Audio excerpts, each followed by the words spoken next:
Welcome to Unlocking Your Truth, another podcast by Dr. Leslie Phillips.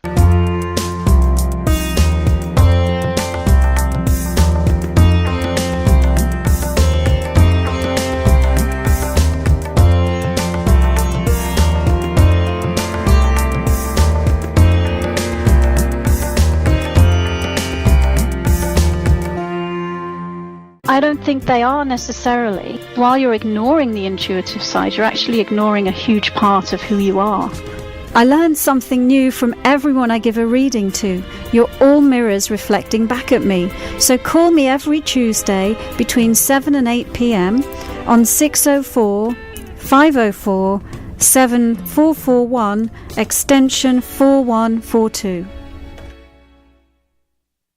Welcome, listeners. You are tuning into Unlocking Your Truth with Dr. Leslie and Corey. Hello, everyone. And Unlocking Your Truth is a talk show. We're here every Tuesday from 7 to 8, and we talk about everything to do with metaphysics and spirituality. And that's Pacific time. That is Pacific time. And you know where we are. Yeah, we are. We are broadcasting live from the traditional and unceded territory of the Stolo people. They let us be here. And we're at the University of the Fraser Valley, broadcasting across the Fraser Valley in British Columbia in Canada. Hey, speaking about being across the valley. Yes? We could be across the valley and still be here. I don't get it. What's the topic for tonight, Dr. Leslie? I still don't get it. We could be across the valley, but yet still be here. Well, the topic for tonight is astral travel, but I don't get what... We could astral travel across the valley and still be here in our bodies. Oh, I see. All right, listeners. I hope you got that better than I did. Yeah. Well, tonight's topic, as Corey introduced, is what is astral travel? I could ask. Actually, I probably could have asked my AI for some good astral jokes. Yeah, you could have done. All right, listeners. So what I was gonna say was, if you're a new listener and you've not tuned in before, we're a talk show. We talk about metaphysics and spirituality. Every week we have a different discussion topic, and you're welcome to call into the show and join in if you want. And we also open the phone lines so that you, the listeners, can phone us with your questions. And we like to give a spiritual perspective. We like to give an intuitive answer to your questions about relationships, career, money, life purpose, health, and your own psychic abilities or spiritual experiences that you've had. And we'll read out the phone number a few times, but here it is for the first time: 604 504 7441 extension 4142. And I will read it again after the first segment. We usually open the phone lines after we've done our topic of the day for you to call in and join in the discussion. And you can also write to us at info@drlesliephillips.com. All right. So this evening, by popular request, we're going to talk about what is astral travel. Yay! Well, listeners, let me introduce the topic. Let me explain from my perspective what is astral travel. It's a form of out-of-body experience. It's not the only form of out-of-body experience, but it's a form of out-of-body experience. And everybody, whether they are aware of it or not, experiences astral travel during sleep. So when you sleep, your consciousness leaves your physical body and it travels to other planes of existence. And those who remember these experiences often call them dreams, although dreams are actually different than astral travel, and we'll explain a little bit why in a moment. All right, so astral travel, astral projection, and out-of-body experience are all terms that are used to describe astral plane experiences. And also shamanic journeying is or can be a form of astral travel. So that's what it is. Now, do you have a vehicle to do your astral travel in? And the answer is yes. It's called your astral body. So the astral body is a vehicle that you use to experience astral plane reality. I'm sorry, I've got to. As opposed to an RV, it's an ABV.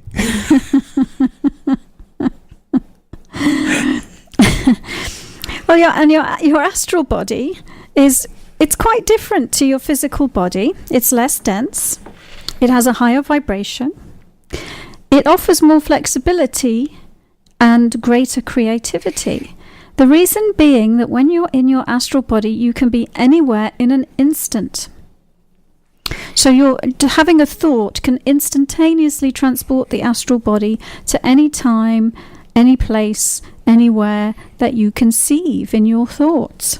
And it also provides more liberties when interacting with others, greater emotional freedom, and it is often what people see when they see a ghost. So let's talk a little bit about the astral plane as well. So I referred to the astral plane. So your physical body helps you focus on physical reality. Your astral body helps you focus on the astral plane. And the astral plane is an aspect of reality closely associated with the earth plane. And it offers, just like the earth plane does, opportunities for you to expand your consciousness. But it's not bound by the same rules as physical reality. So physical reality, we've got time, we've got space, we've got gravity. You can't, you bump into solid objects. On the astral plane, when you're in your astral body, you can fly, you can walk on water, you can move through what appears to be solid walls and such. It's not limited by time and space. You can travel into the past, present, and future. So it's a broader dimension of experience that's available to you on the astral plane. So what are some signs that you might be astral traveling? One is waking up inside your dream and consciously being able to control your dreamscape. Another is having lucid dreams of flying, being under the sea, walking through walls. And other clues can be dreams that seem to have a timeline or a definite storyline, as opposed to jumble up thoughts or playback of the day's activities. So your dreams tend to be playback of the day's activities, but astral travel is different. And it can also be experiences where time is fluid, where you visit the past or the future, or where space is fluid, and you go to other cities or other countries than the one where your physical body is in. Have I described the astral realm in a way that makes sense, Corey? It does, but I have 3 questions. Sure. Which I found interesting. The first question that came to my mind is, and I think I know the answer to this, but you mentioned one form of out-of-body experience. What are the other forms, or did you mention those? I didn't mention them, no. Are you going to? Or? I can do, sure. Tonight's show is about astral travel, but let's mention what the other forms are. You are a being of pure consciousness, so you can exist in an out-of-body state as the pure light of consciousness, not in any body at all. So that's one. So just basic energy, you mean? A spark of consciousness, a spark of divine consciousness. Yeah. I never thought. That's the first I've heard that. Well, if you've ever heard me say, when I've been teaching how to ground and center, I'll often say, focus your attention a few inches above the top of your head. Yes. When you do that, you're out of the body. You're floating above the top of your head in a pure state of consciousness. Yeah, but I always thought that as more or less. Yeah, I guess that would be consciousness. Yeah, I never thought of it as astral travel, but that's interesting. But you can take that point of consciousness that's a few inches above the top of your head and go anywhere with it. So an NDE, a near-death experience, would that be the same as astral travel? Well, I'm going to talk about near-death experiences Later? a bit later, Okay, but no problem let then. me finish answering your question. Yes, okay. Because the astral body is not, and the physical body are not the only bodies. So there are others. For example, the light body. The light body is a vehicle for interdimensional travel beyond the astral plane. So that's an even lighter body than the astral body. Interesting. So, yes, yeah. And so you said you had 2 other questions? Yes, I do. Do you remember them? Yes, I do. But you just said something that triggered another question. So the other one was very interesting. You mentioned emotional freedom. I know that astral travel gives you the ability to go from place to place instantaneously and see things and experience things, without the bind of the bounds of space and time. But I think what I rather should have said is without ethics. In physical reality, we've created this thing called ethics, right? So if you come in, if somebody's in your face, if you punch them and knock them out, in physical reality, maybe the police will come and arrest you for assault. I don't know. On the astral plane, it's like think of a cartoon, right? You can knock somebody out in a cartoon and they just peel back up off the floor, right? So it's not... No consequences, you mean? Yeah. No emotional or physical consequences. Yeah. You can, interesting. yeah. And these are a couple of things I've never heard. Okay. And the other one is ghosts. Yes. And I can understand why a ghost could be, or an astral traveler could be mistaken as a ghost if seen. But so can somebody who's adept at astral traveling make themselves actually seen? Yes, and I'm going to talk about that later as well. So hold on that question, because that will be answered. I'm sure there will be more. Sounds like there will be. I'm just taking the place of all our wonderful guests. Yeah, that's fantastic. I love it. Ask away.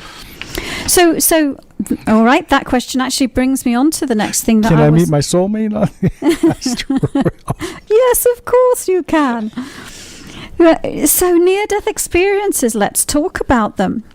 There are lots of stories from people who've experienced being outside of their physical body at a time of stress or trauma. And very many of those accounts involve traveling down a tunnel to reach a bright light at the end. We've all heard that story. Right? So that it's like they're traveling through the dimensions of reality back to source energy. Other accounts relate to people wandering around the hospital and trying to talk to people, and nobody can see them. Nobody's aware that they're there, and then these people actually recover and recount these experiences. So near-death experiences can occur in the astral body, as in the hospital example. They can also take place in the light body or as a being of pure consciousness. So, and let's talk about ghosts, seeing as you asked about ghosts.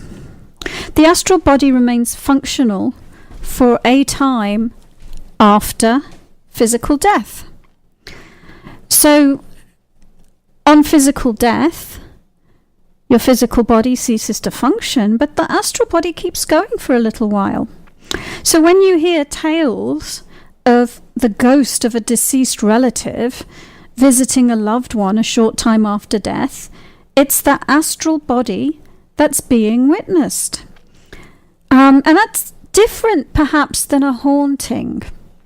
So a haunting can be caused by repositories of intense emotional energy left behind by the person that passed away. So if somebody's died in highly charged circumstances, highly emotionally charged or traumatic circumstances, sometimes they can leave a repository of energy behind, and that can be perceived as a ghost as well. I've seen ghosts. Have you? Yeah, I actually have, and when you think about it, when you think that the astral traveler has no binds again by space and time, it all makes a lot more sense now that I look at that. When I was 5 years old, I had a mother, a father, and a baby in the mother's arms, dressed in like British, the long dresses and the hat, the Mary Poppins style, but from probably the 1800s. And they were in my room, and they just floated across the floor, and they were the two of them, the mom and the dad, were looking at me with this big smile on my face, and then looking at the child, and then looking at me, and then looking at the child. They didn't say anything, didn't do anything, and then my mother came into the room, the light went on, and they were gone. But it makes sense now that, as opposed to maybe ghosts, maybe there were some astral travelers that had a vision, came to the future to see me being maybe a relative. Mm-hmm. Yeah. Or maybe a past life. Well, exactly. And it came to... Wow, that is really... When you start putting some of this stuff together, it's amazing. Mm-hmm. So let's talk about some other examples of things that can be an example of astral travel. Deja vu. Deja vu can be a type of astral memory.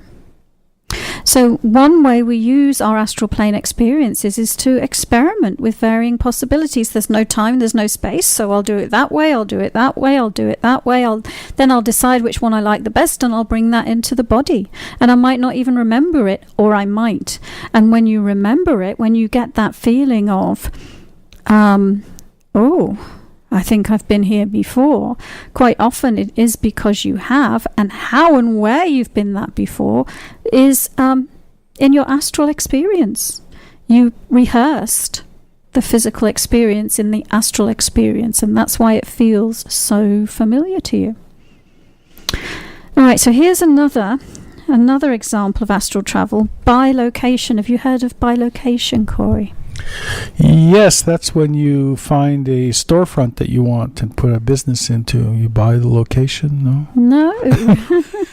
It refers to being in two places at the same time. Yes, I understand that. It's the ability to consciously operate the physical body and the astral body at the same time. And beginners at this can't make the astral body visible to ordinary sight. Takes quite a lot of energy and power, but spiritual masters can. So when Jesus walked on water, he was in his astral body. Astral body doesn't obey the same rules as the physical body, right? So you can walk on water in your astral body. When there's a report of a master teaching in two locations at the same time, what's happening is they're basically distributing their energy and consciousness between the two bodies and using them both to teach. So when you hear stories of Jesus teaching in India when he was also in Palestine, there's an explanation. Wow, that's interesting. How come I haven't heard some of this stuff before, Dr. Leslie? I don't know. Where have you been? Floating around in your astral body in some alternate reality. You brought something else up that was very interesting. I was reading about today in regards to astral travel and about the soul and the spirit. Would you consider the soul and the spirit being the same thing as far as astral traveling is concerned? Well. Or is that another show? That's probably another show. And a lot of it is semantics, because people tend to have varying definitions of what they're talking about when they use those kinds of words as well. But we could do another show on different terminologies. What's the difference between this and that? We could do that. But I wanted to use another example that often is thought of as astral travel, or the astral body, a doppelganger. A doppelganger is a lookalike of a living person, not biologically related to them. So it's another physical body that looks like you, but they're sometimes confused with the astral body, because sometimes they're portrayed, and a doppelganger is said to be a ghostly or paranormal phenomenon, or a harbinger of bad luck. Where seeing your astral double can, where seeing the astral double can mean somebody has died, and you can get that, can't you? Like all of a sudden you're seeing somebody that looks like somebody that isn't somebody, and it's a harbinger of bad luck. Well, because if you are seeing the astral body, it might very well mean that that person has passed away. I'm a little confused on that one. Well, I'm just saying that doppelganger is originally a term in German to describe somebody who looks like you. Yes. So your doppelganger is somebody who looks like you. Yes. However, Corey number 2. yeah.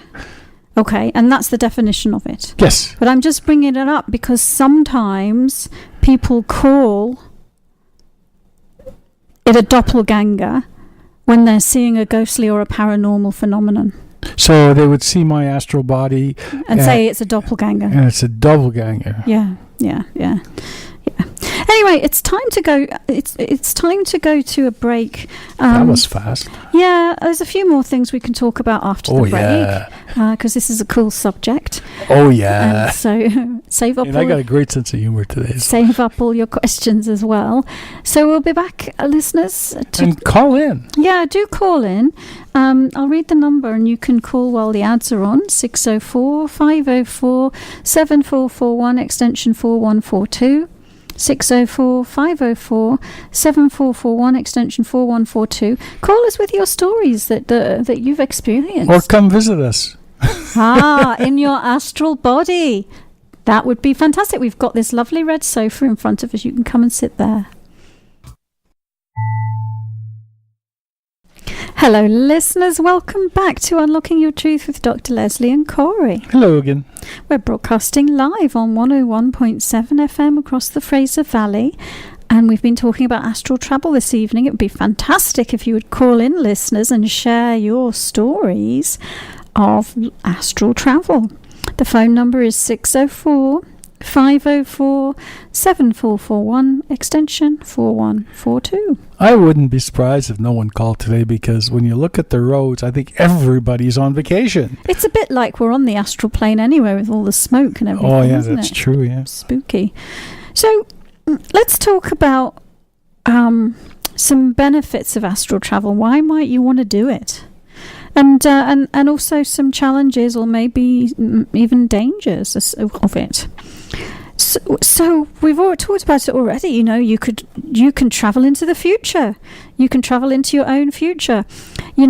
Some of the astral experiences that I've had in my life, especially when I had a busy career, is I would quite often meet business associates that I'd never met before ahead of time.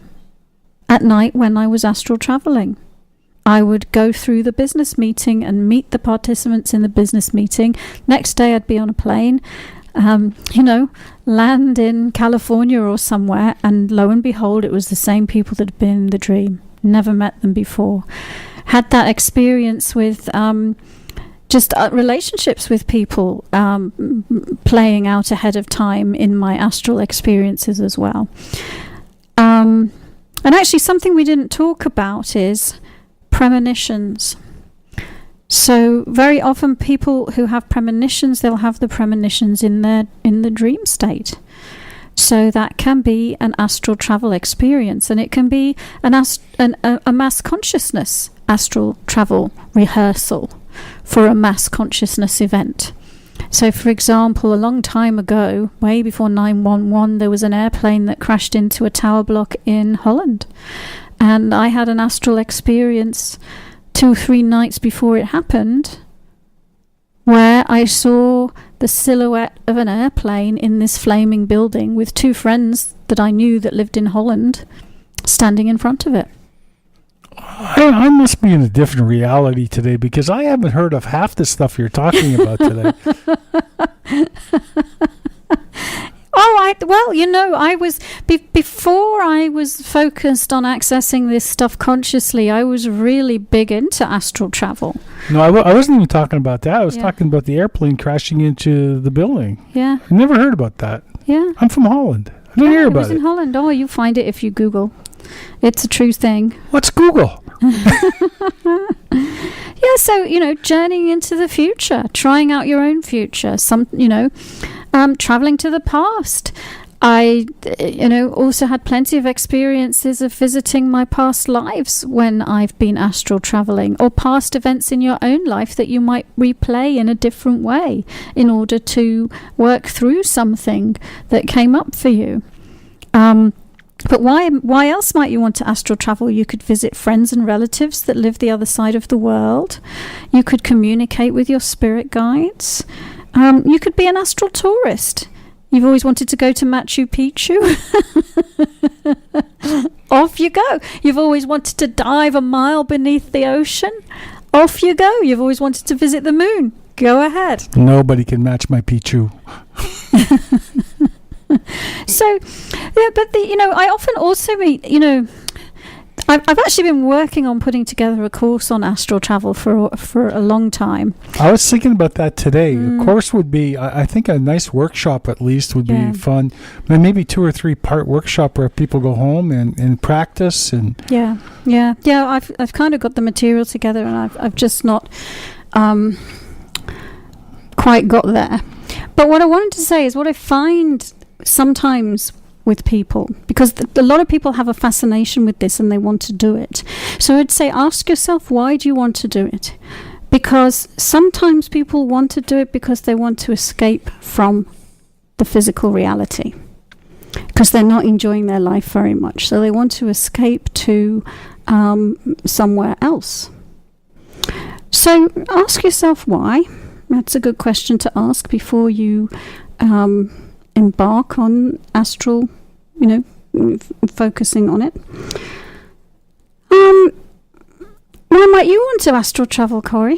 What appeals to you? Well, I have astral traveled. I mean, what appeals? I actually do quite a bit.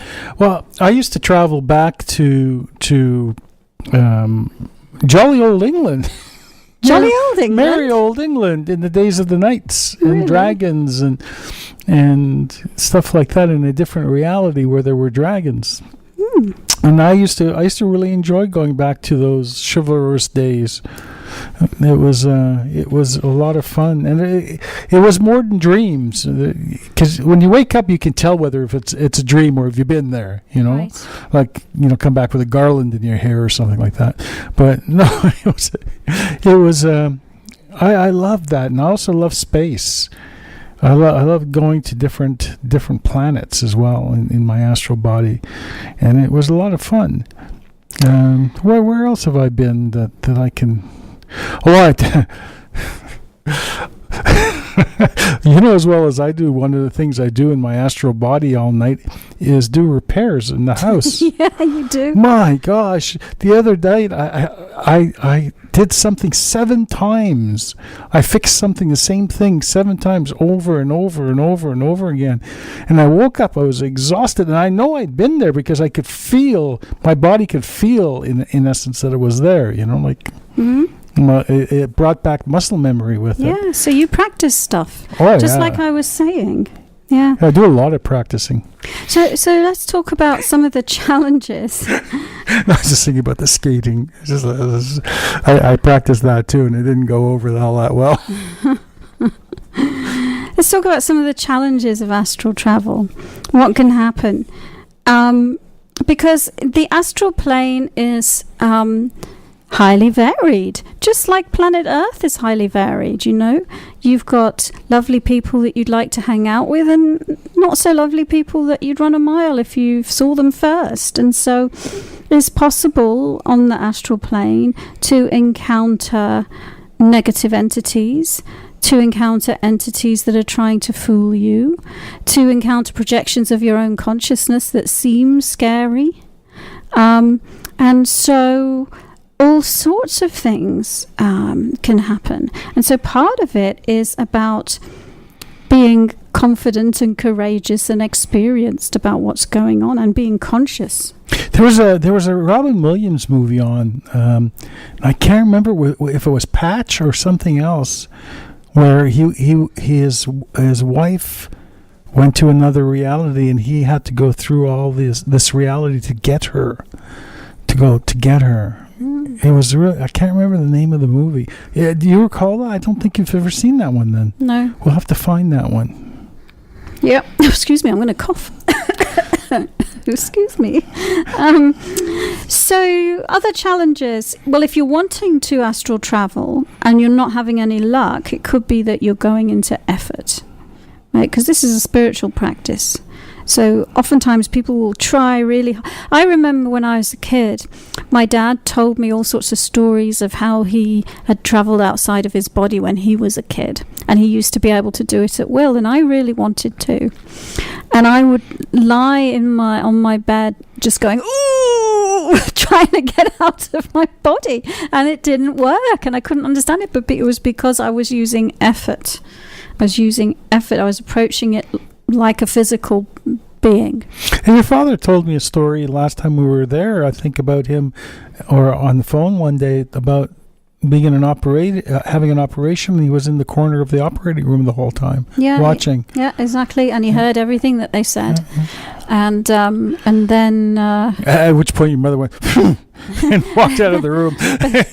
but then when the doctors and nurses were around, he recounted what he'd heard them saying, I think, and shocked them a little bit. Yeah. So, one of the things I've heard people say or ask about is astral travel dangerous? Some people say, well, if you astral travel, you might not be able to get back into your body. Yeah, I have heard that said before. I have never had that experience myself, and I've done astral travel from both perspectives of waking up inside a lucid dream or consciously just moving my astral body out of my physical body while I'm awake, and I have never ever had a problem getting back in. In actual fact, you've had that thing where you wake up suddenly. Quite often that will happen if you encounter something that you don't enjoy on the astral plane, and it will suddenly snap you back into your body. So I personally wouldn't worry about that. However, I do remember one anecdote of I was in a long time ago, probably 30 years ago. I was in a healing class in England, and there was a story. They were teaching us to move outside of the body, and there was a story of a girl in the previous class who couldn't get back into her body, and it had been a whole drama for the teacher and really for everybody else. But I didn't witness that firsthand. So you know what I would say about that one? I think it was more of somebody didn't want to get back into her body and stayed out. I have an anecdote, but not about danger. But I remember once, many years ago, my brother and sister-in-law were involved in a mind control course where they would learn how to help heal people. And one of the things they they did was analysis, like medical analysis. I understand what it is more now, but so what my brother said to me, he says, okay, we're going to lay down, going to go into a meditative state, lay down. And what he did is he took the name of an individual and put it underneath me. He wrote it, never told me who it was or where it was. And I traveled all the way from Montreal to Calgary. And I walked through this house and I saw his superintendent, and he had lung cancer. And I actually walked through the superintendent's house and saw him, but I also went into my brother's apartment and I described everything right to the doorknobs of his apartment, and then I came back. I was 100% on. It was incredible. I think that was the most lucid experience as far as an awareness was concerned that I've ever had. And if you get scientists who are trying to study it, that's the kind of experience that they are, wanting. They'll put things on the top of a wardrobe and put someone in another room and say, okay, astral travel, and go and tell me what's written on this piece of paper. Yeah. So, what are some other challenges then? One of them, when I've encountered this myself, is there's so many choices about what could you do. What are you going to choose? I've had it before where I'm like oh wow, okay, I'm here in my astral. What am I going to do now? I don't really know. I don't really know what to do. So it can be overwhelming what to do, where to go. Or you could get lost in a projected reality of some kind. I'm sure there's lots of people that engage in all sorts of things, right? So would you recommend to someone to find someone like yourself, a mentor or something, to walk them through early stages, beginner stages of this? I would. But I would put it two different ways. There is a lot that's been written about lucid dreaming. Like there's a ton of books on lucid dreaming. And if you're going to practice lucid dreaming, the mentor can only take you so far because the rest of it's down to you. But if you want to know how to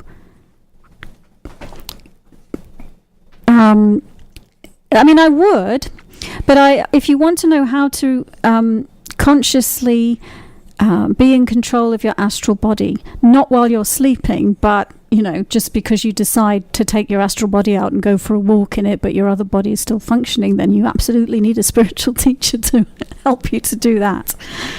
But lucid dreaming, having a mentor can be really, really great also. And I know when I was really focused on that, there were a group of us that studied together, and we would meet each other on the astral plane at night, and then compare notes about what experiences we'd had, for example. Yeah, but it's I can imagine it's nice to have people to discuss it with it. But when I'm saying a mentor or a teacher, I don't say that because you should be fearful of it. I'm just saying that because sometimes having a mentor, it makes things so much easier because the person's already done it, and they can help you with doing things the easy way. Yeah, and it helps you understand what you're dealing with as well. It helps you understand what you're dealing with and what to be concerned about and what not to be concerned about, and so on. I mean, one of the things is we don't remember all of our astral experiences, and one of the reasons we don't is because it's not all relevant to us in our waking state, and because there's a higher, there's more content, because there's no time and space. You couldn't bring it all back into your body, and if you did, it would make no sense at all. So yeah, having somebody who knows a lot about it can be very, very helpful. So, for example, I know a lot about it. I know a lot about, that would be helpful. What about where to do it? I don't mean where to go, but where to position yourself, your physical body, to do this. I was thinking about things like isolation chambers, like saltwater isolation chambers, or what do you call them? Sensory deprivation tanks and things like that. Would something like that help someone do it? It might do. I mean, I think when you're first starting out, it might do. And again, it depends. Are you doing the lucid dreaming approach, or are you wanting to do, the conscious astral traveling approach? But definitely not laying down next to your snoring spouse. No. No, that's not the most helpful, I wouldn't think. But, there are lots of astral travel techniques. There are lots of aids to lucid dreaming. There are so many techniques. There are hundreds of them, and For example, as you're going asleep, you can imagine that you are walking up some stairs and going through a doorway, and when you go through the doorway, you'll be in your astral body. You can imagine that your body is made of rubber, and you stretch your feet so they touch the far wall, and you stretch your head or your arms so they touch the opposite wall, And when you feel like you're touching both walls, you suddenly find yourself in your astral body. You can feel like you're on a swing going backwards and forwards until you leap off the street. There's like hundreds and hundreds and hundreds of different methods for lucid dreaming. Quite frankly, I can now just step out of my astral, my physical body. But that's kind of an advanced technique that you might take some years of meditation to definitely be able to do that. And listeners, if you have any interest at all in Dr. Leslie doing maybe a webinar style workshop or a workshop style webinar, whichever it is, let us know. Class. Yeah, or a class. Let us know. We would be interested in finding out your opinion. If there's enough interest, we'll definitely throw one together for you. Yeah. The other thing as well is, the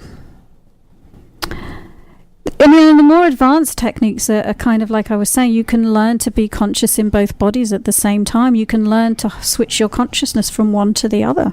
Right, or operate both at the same time, or the physical body be able to monitor the astral body, even though it's off doing something else, but you're awake doing something else. So, and those are the more advanced astral travel techniques. And we're not talking about something like the movie The Matrix. No, with Kiefer Sutherland, where they each take turns dying. Oh, Flatliners. Flatliners. Yeah, this is not Flatliners. Do not flatline. This is not anything to do with flatlining. Not at all. It is so far away from flatlining. Yeah. I've noticed the time. It's time to go to a break. Time. This is so interesting. We can't stop talking. We'll be back after these messages, listeners. And you're listening to Unlocking Your Truth. Welcome back, listeners. You're listening to Unlocking Your Truth with Dr. Leslie and Corey. This is a talk show about metaphysics and spirituality, and this evening we've been talking about astral travel. I'm back. Yay! And, as well as phoning the show on 604-504-7441 extension 4142, you can write in with your questions to info@drlesliephillips.com, and we actually get more people writing questions than calling, but don't let that stop you. But in the absence of a caller, because if you call, you get on right away and you ensure that your question actually gets talked about. Whereas if you email, it's a bit of a lottery, really, isn't it, Corey? Oh, it is a lottery. So, what have we got this evening? I have a question from Kay. Yeah. And this is a little bit of a lengthy question. So it says, "Hi, Dr. Leslie. I want to thank you for being open to receiving questions, as it is difficult to find information of this nature. I am seeking counsel on a particular difficult issue in my life. My question pertains to the following. In a session with a psychic, I was told that my partner and I knew each other in a past life. My boyfriend was in the war and died, and I had a difficult time to get over his death. In this life, our relationship will not work because we are both blocking each other from living our own lives. Our relationship has been under some stress to the point that I'm considered leaving him. I'm wondering if you believe this past life projection could be true. I'm also wondering if it's possible that the potential outcome of our separation could change. We are working on our issues, both hope that we could begin a new chapter of our relationship. The psychic also used 2 cards to project my future. In addition to our separation, she told me that I would meet a new man, a great love. I'm wondering if this great love could be my current boyfriend, but in a new light, a new version of himself, as a part of our new chapter together.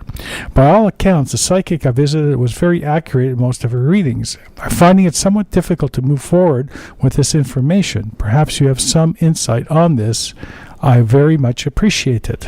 Well, that's a really, really great question. Yeah, it is a good question. And, one thing I would say is whenever you go to visit a psychic reader, always take your own free will, and always just allow yourself to receive what resonates and what feels correct for you. So don't allow yourself to be programmed by what somebody else is saying. So that's the first thing. The second thing is, so many people, when they go to see a psychic, they want their future to be read. But your future, from your perspective in present time, isn't predestined. You create your reality. You create your reality by who you are right now, by what you're putting out right now. And so a future time reader is really giving you a probability that this is a probable, likely scenario given the way things stand today. So a really good future time psychic reader, that's what they're doing. They're not telling you something that is a certainty. They're telling you something that is a probability. And you always have the power. You create your own reality, and you can change it in any moment. So in answer to your question, could it be the current partner in a new light? Absolutely, it could. It could. You change, he changes, the relationship changes, and it turns a corner, and you become happy. That's absolutely something that can happen. She was asking about the past life connection as well. I'm going to look at that. There's so much opportunity to do some teaching from that question. So I wanted to touch on those, but I will look at the past life as well.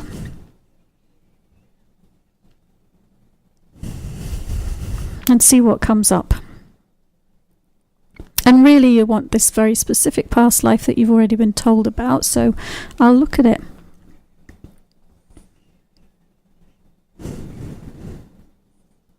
The other thing I want to say, and this might blow your minds, we think of past lives as past, and we're in the present and we've got past lives and future lives, but actually they're all interconnected. And from the soul's perspective, they are all happening now together. And therefore, a change you make in this life can reconfigure the energy of a past life.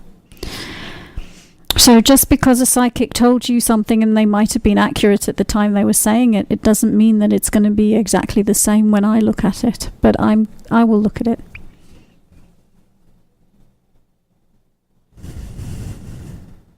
And she said that they were in a war and he died and she had difficulty getting over it. It's what she said, right?